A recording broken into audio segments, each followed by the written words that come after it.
Hello, fellow adventurers. I'm talking to you today from outside the Adventure Partner headquarters here in beautiful Minakami on the Tonegawa River. And I'm excited to be sharing today what I'm calling the Adventure Ready Routine, which is basically a morning movement routine that I've been developing over the past 10 years or so. I want to start out by saying that I am not an exercise professional or physiotherapist or whatever, and I'm not recommending that you do this and anything else that keeps me from getting sued by you. What I do hope in terms of sharing this is that it becomes useful in you developing your own routine, because the best routine is the one that you actually do. So this works for me because I do it pretty much every day, probably at least 6 days a week, and I've gotten to the point over, like I say, probably close to 10 years where it's like this is something I should do because it's good for me, to where if I don't do it, I notice the impact of it, and therefore am motivated to do it on a daily basis just to keep my body moving, whether that's going out on some outdoor adventure or just cutting the fucking grass here like I have to do a lot in the summer. So it's become something that I really notice the usefulness and impact of, and I want the same for any of you out there, particularly for people that may be kind of in the second half of life like I am.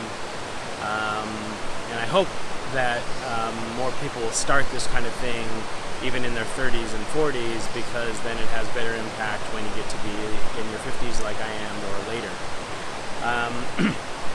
A few things that this likely will not do for you: it probably won't make you ripped, it won't give you a super flat stomach and all this other stuff that Instagram promises you, and that's not the intent. The intent is about movement. I originally developed this because I've had a shitty back for a while, and I just wanted different ways to move my back and loosen up in the morning.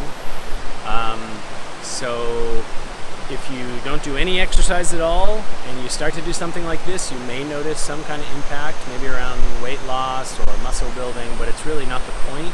The point is not like intensity and going hard. The point is about finding what feels good and doing that in a way that also is pragmatic. This generally takes me about 20 to 30 minutes in the morning, depending on kind of how slow I'm going or what I have on the day, and that feels like a good amount of time. It feels like a reasonable thing that I can do in the mornings. And just to share a little bit more bigger picture about that, to fill out what I do in the mornings, I usually start every morning by doing some journaling with a cup of coffee or tea, and that just helps me to get all the shit that's on my mind out on a piece of paper and kind of free myself of that. I do meditation pretty regularly after that, and then I do this, and then I'm either going running or cycling or working outside, or maybe just going right into my work day, depending on what's going on. So that's the background of it. And then, I don't have experience filming this type of video, so I thought this would be the simplest thing to do, is just film myself doing it and then doing some voiceover.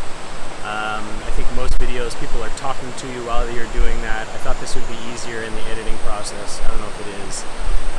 I'd love to hear if you watch this and you find it useful, or you have ideas about how I could redo it that would be more useful. I'd be happy to hear that. I don't expect a lot of people to see this. It's been on my mind to share it for a while just because I find it useful. And then a good friend of mine, thanks Matt, actually requested more info about it, so that was the impetus for doing it. So let's jump into it. Again, I'd be happy to hear any feedback that you have about it, and eventually, I've set it up in the way that I do it. So some of the amount of time that I do it, meaning like I often measure stuff by the number of breaths or doing it for a full minute using my watch.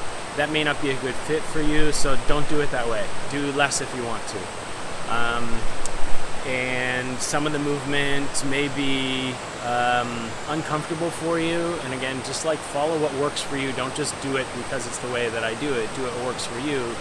And again, the best thing is that you would eventually develop a routine that probably is different than mine. because it works better with what your needs are. So just right from the beginning, adapt to the way that you do it, and I'd love to hear how it works for you. So let's go. So we're starting off using the foam roller. That's a way to start to loosen up and warm up the back muscles. Starting with the foam roller being vertical, and we're rolling out the muscle on both sides of the spine and also the glutes, which as a runner for me can get really tight. You can notice the indication is to do this for 10 breaths, and the idea is that, like yoga, we want to align movement with breath. And the general rule of thumb for that is that when your torso or your diaphragm contracts, you're exhaling, and when it opens or expands, you're inhaling. On this movement, you're not really doing that because you're just going side to side, so you're inhaling as you go across one way and exhaling as you go across the other. Now we're doing the horizontal rolls, basically going from your tailbone up to the top of your back. And again, you're not really compressing here, so you can just, I think I generally inhale as I'm rolling up and exhaling as I'm rolling back. And doing this again for 10 breaths.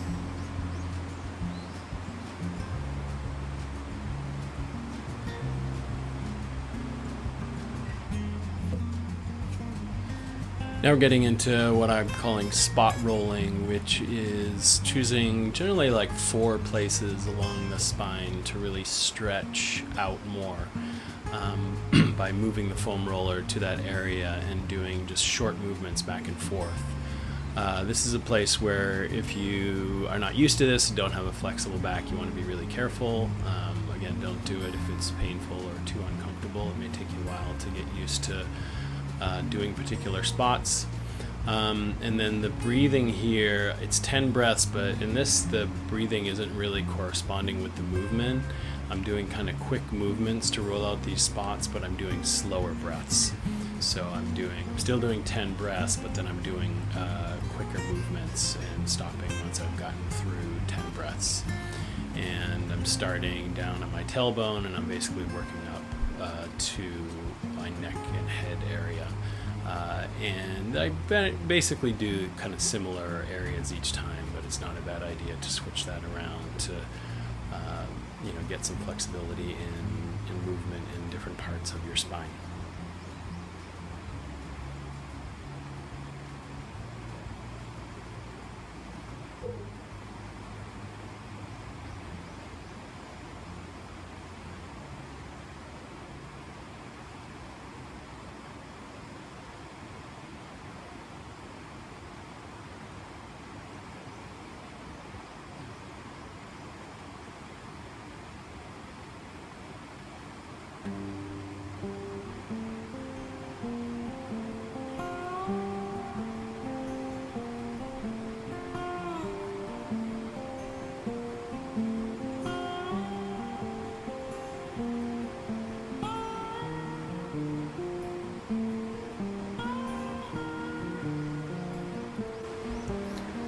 Now I've angled the foam roller to about 30 degrees to my spine, and this allows me to just really work out each side of my spine, really roll that out now that it's been a bit warmed up, and just get into it. And again, so doing 10 breaths, exhaling when I roll one way and inhaling when I roll the other.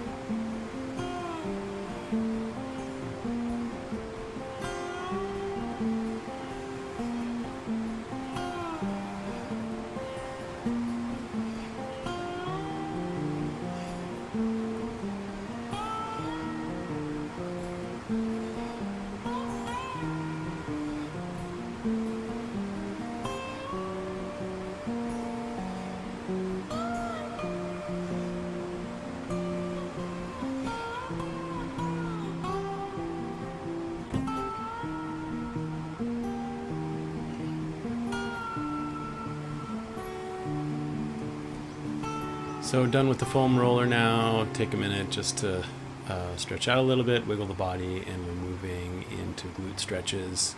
So you're pulling one knee up to your chest, And with the other leg, I'm focusing attention on really having a straight leg with my toes pointed up to keep that leg also activated.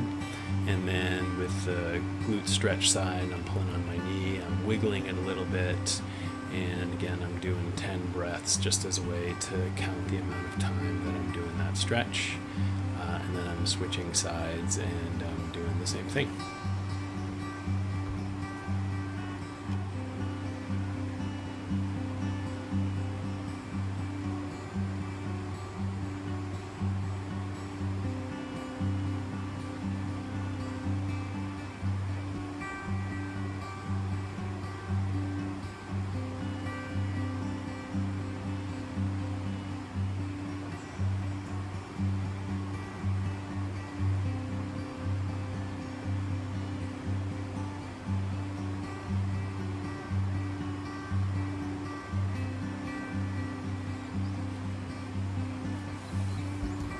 Moving on to some side twists now. So your arms are out straight, kind of forming a T, ideally with your palms pressing down, flat into the ground. Your knees are together, and you're twisting. When you twist your knees one way, you twist your head and neck the other. You may not be able to twist your knees all the way down to the ground. Again, just do it to wherever it feels comfortable for you. And this is where you are compressing your torso and your diaphragm when you twist. So as you twist one way, you're exhaling, and then as you bring your legs up, you inhale until they're vertical, and then you're exhaling again as you twist them down to the horizontal. And so you're doing that for 10 cycles each way, 10 inhales and 10 exhales, and therefore you're stretching 10 times on each side. Next, we're doing some deep belly breaths, which are just really deep exhales to work your inner abdomen muscles, really pull your gut down as far as you can, even clench your butt a little bit. And then same thing, when you inhale, you really expand your stomach as much as you can. So you're just really working and warming up the inner and outer abdominal muscles.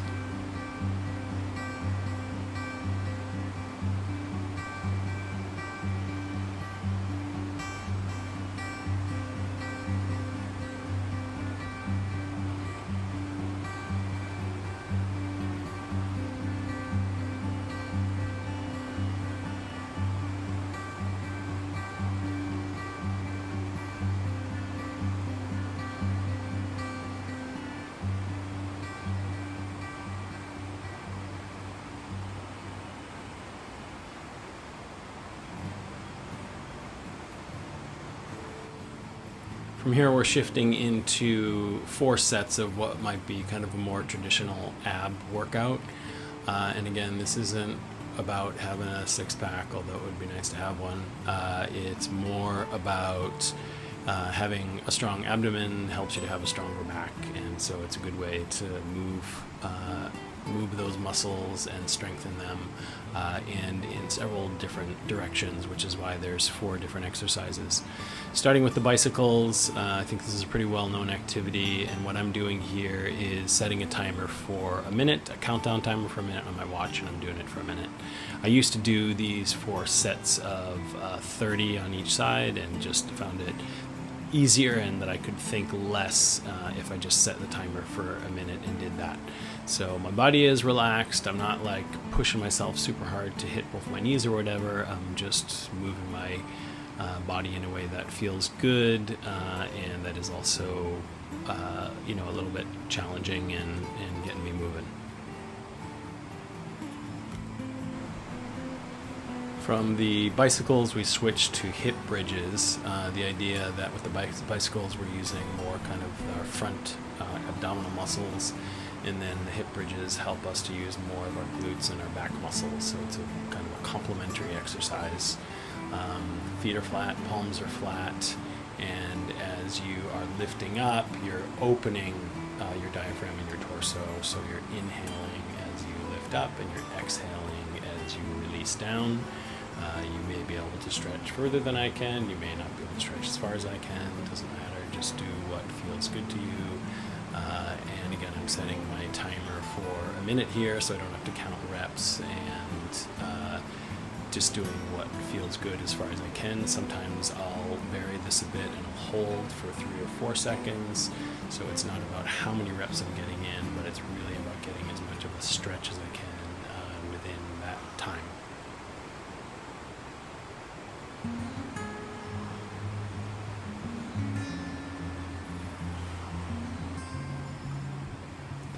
Moving into crunches to work some of the front ab muscles again, and there's probably an infinite number of different ways to do crunches. I've landed on this particular form, one, because putting my hands together and going between and both sides to my knees helps me to use my arms and shoulders from cheating at all. I'm really just focusing on using my abs. Also going between my legs and then to each side gets a little bit of a twist in, so it works a broader range of the ab muscles.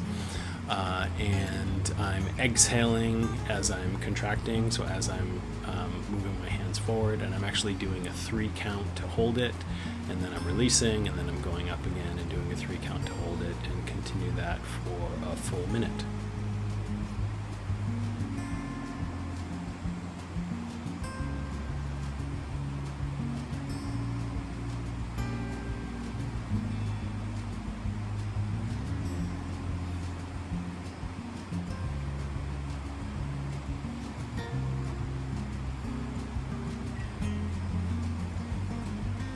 Final of this 4-set series are back extensions, so you're rolling over to your belly to be face down. Hands are lightly on your head, and basically you're extending your back to lift your shoulders and your neck and your legs. And on this one, as you lift up, you're inhaling, and as you're releasing, you're exhaling. Similar to the other ones, you can vary this just by holding the lift a little bit longer and doing that for a full minute, and just going as far as you can on both sides. If you have a stiff back, you may not be able to do this much at all, and you may want to start with just lifting your shoulders or just lifting your legs, whatever feels good for you. But this is a good one for really starting to strengthen all of your back muscles.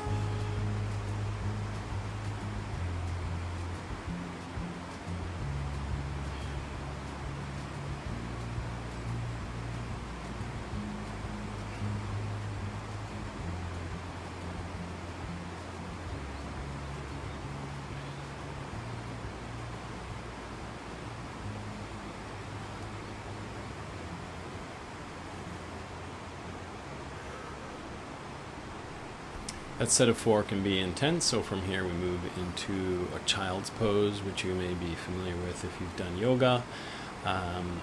If you are not a very flexible person like me, you may need to kind of slowly work your way into this. I find myself really sucking in my abs to really kind of get them out of the way and really let myself relax into this pose, let my head land on the ground, lay my arms down as well to get really relaxed. And then I'll move into a little bit of just like glute and back massage, just a bit of thumping on my back and my glutes, because again, these are the areas for me that can really get tight easily. So that helps to loosen them up, and it feels pretty good.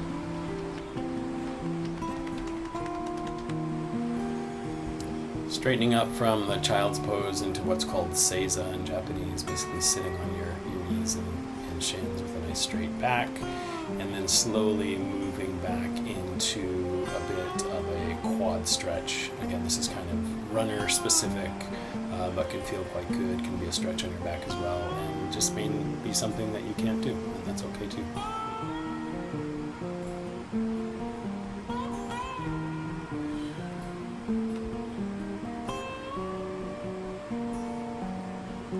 Recently I've been adding on some side planks, and you may already be saying that I was full of shit when I said this isn't intense, and if you haven't said that yet, you may say this now, because side planks, if you're not used to them, can be pretty challenging.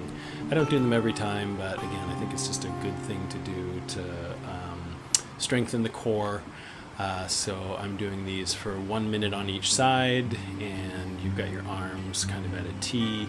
And as much as I can, I focus the strength being on my bottom foot. So every now and then I may lift the top foot just to make sense that, just to make sure that I'm not tightening that too much, and really just focusing the lock kind of on the side of my body that's down.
Cat-cow is a movement you'll know if you've done yoga before.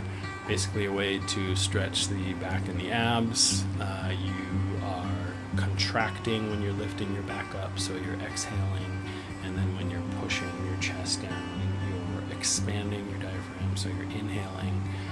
Palms are flat on knees and feet, and basically you're well planted but relaxed, and just focusing on that up and down movement for 10 cycles of breaths.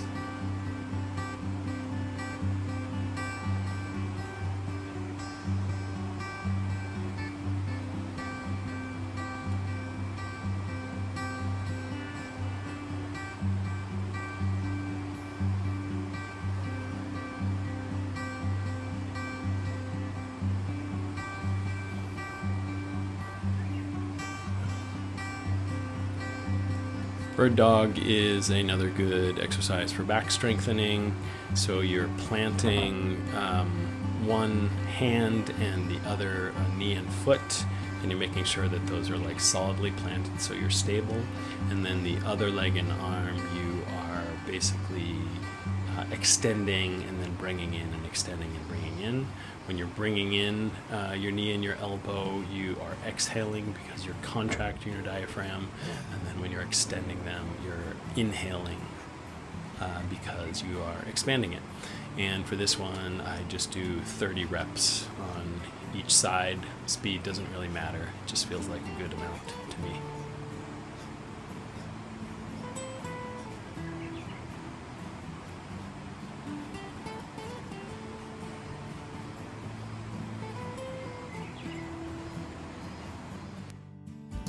The floor part of the routine is done, and now we move into some standing movement. And just a note here that often when I'm doing this, I'm listening to a podcast or something, because it's a way that I like to start my morning and it helps me stay motivated. But generally when I move from the floor movement into this, I turn that off just so I can kind of greet the day, pay attention to the beautiful sounds in the morning around me.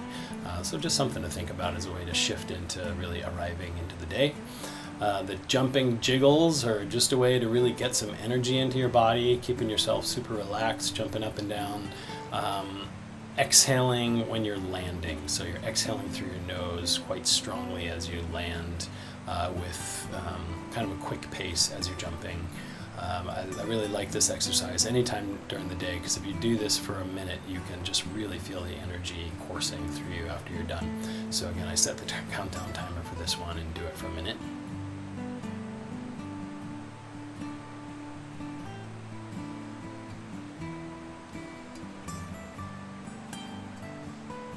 From here I'm moving into some stuff for my shoulders. I've had shoulder pain quite a bit, particularly in my right shoulder, and so just develop some ways to really loosen up those joints, starting with one where I'm doing these like full body lifts. So basically, as I'm lifting my arms up, my palms are facing up, and as I'm dropping them down, they're facing down. But I'm bending my knees and using my whole body to get this movement, and basically just going as far as I can, not to where it's painful or anything, but just a movement up and down like that. I don't really time or count these, I just do it until it feels good. And then the next one is just twists side to side. Both of these I think are kind of Tai Chi related movements and ways to get the energy going. Straight arm, shoulder rotation, and again focusing on using all of my body to get my arms around, not just like my arms or shoulder muscles. And there's not a particular breath corresponding to movement here, but just staying intentional with clear inhales and exhales as you do this. Depending on your shoulder condition, you may want to do this more slowly than I do it. The point is not speed, it's more just to really get in a full rotation. And after the straight arm, we move into bent arm, and it's basically the same thing, just with your arm bent. It feels like a slightly different movement to that. And once you've done that in both directions, then moving into some shoulder lifts. And with the shoulder lifts, I am focusing on, I'm inhaling when I'm bringing my shoulders up, and I'm exhaling as I'm letting them drop. And then finally, I'm just doing these kind of spread eagle movements with movement to the side, and my palms are crossing each time, and I'm inhaling as I'm lifting, and I'm exhaling as I'm dropping, and I'm doing that basically for 10 times on each side. These lateral leg swings are the exercises that I looked at the video at and was kind of most embarrassed to watch. I had this impression that my legs were swinging much higher than they were. This is kind of a recent addition to the routine with the idea of just really trying to open up my hips. So I actually kind of chant to myself, sometimes even out loud, open those hips, baby, open those hips. The idea is to plant one leg firmly and to kind of swing around like a roundhouse kick. And try to get as high as you can, ideally maybe like head height. And I'm doing this for a 1 minute countdown.